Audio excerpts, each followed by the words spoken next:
How much profit should your HVAC business earn? Hi, this is Josh Horn, CPA of Horn Valuation.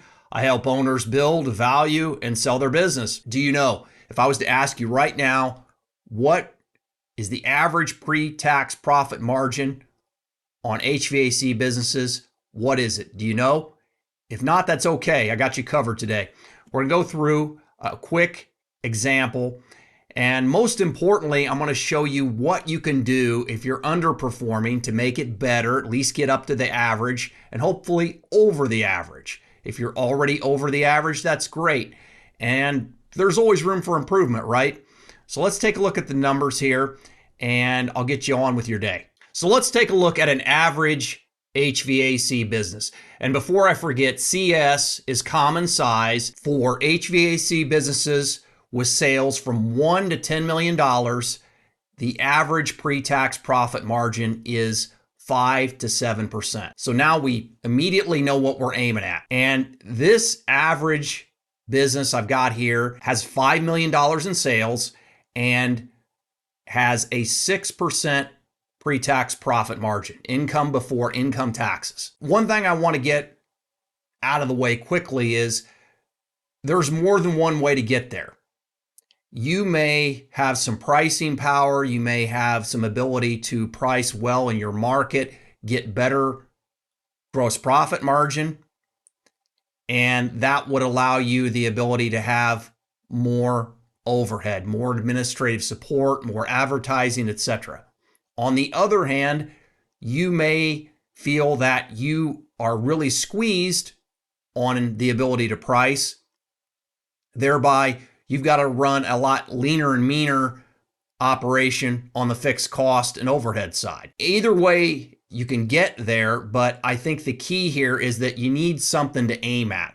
And the answer is not 2 to 3%. Really, that means you're really underperforming. If you've got 8, 10, 12%, that's great. But certainly just a couple of points means something is probably off the track somewhere. Unless by chance, maybe you're in a high growth mode, maybe you're investing heavily in the startup period, there could be some ramp up time. This $5 million in sales HVAC business gets a 46% gross profit margin. When you factor in their direct materials and direct labor, that's the spread they're making on that. They have debt out there, interest expense of $25,000 a year. Depreciation or capital expenditures, we're going to estimate that they're spending about $65,000 a year on equipment, trucks, etc. Operating expenses, overhead, that's the building, the insurance, the administrative staff, etc. Fixed costs largely. Hard to change. All right, I've talked about this before. Much easier to price appropriately enough to get good gross profit margin than it is to, say, move across town or cut administrative staff. That can be a hard thing to do. Getting down to the net income after taxes, we're obviously going to pay some income taxes in this scenario, $208,000. I'm estimating that the ongoing working capital, I'm going to get to this in just a minute. This relates more to the value of the business, the estimated value of the business. $15,000 a year gets you to annual cash flow of $193,000. That's the 6% you're aiming at.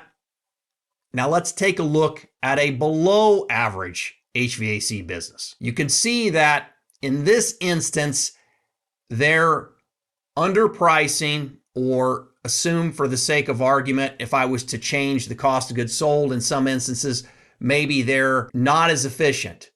Their technicians aren't as efficient. They aren't buying materials as efficiently. Either way, they're hitting only a 44.3% gross profit margin, a difference of 1.7%.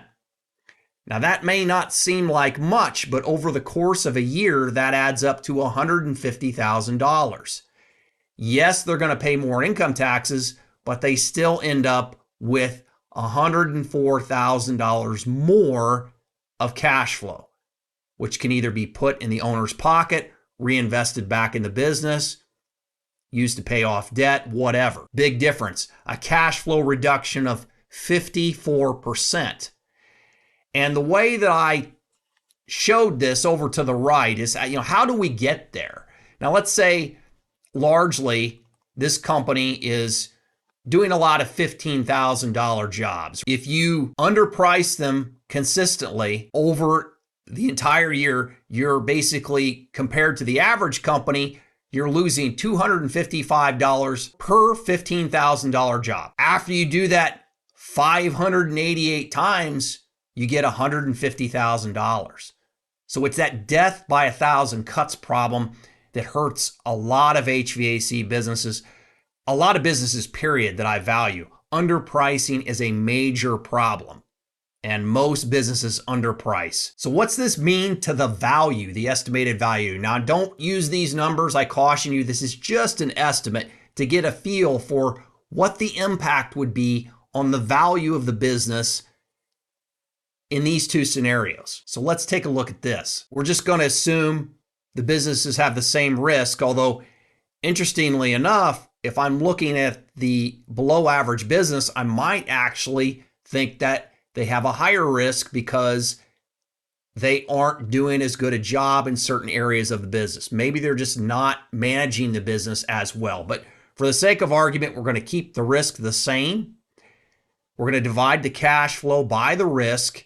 And you can see the estimated value of the average company is about $1.3 million. The estimated value of the below average company is just under $600,000, a difference of $700,000. Big difference when it comes time to sell out, to retire, etc. Now, if you're having a good time and making good money, maybe retirement or selling your company is not in your plan, but it's interesting to see how managing it well can make a big difference. This is Josh Horn, CPA of Horn Valuation, and this is how much profit your HVAC business should earn. Have a great day.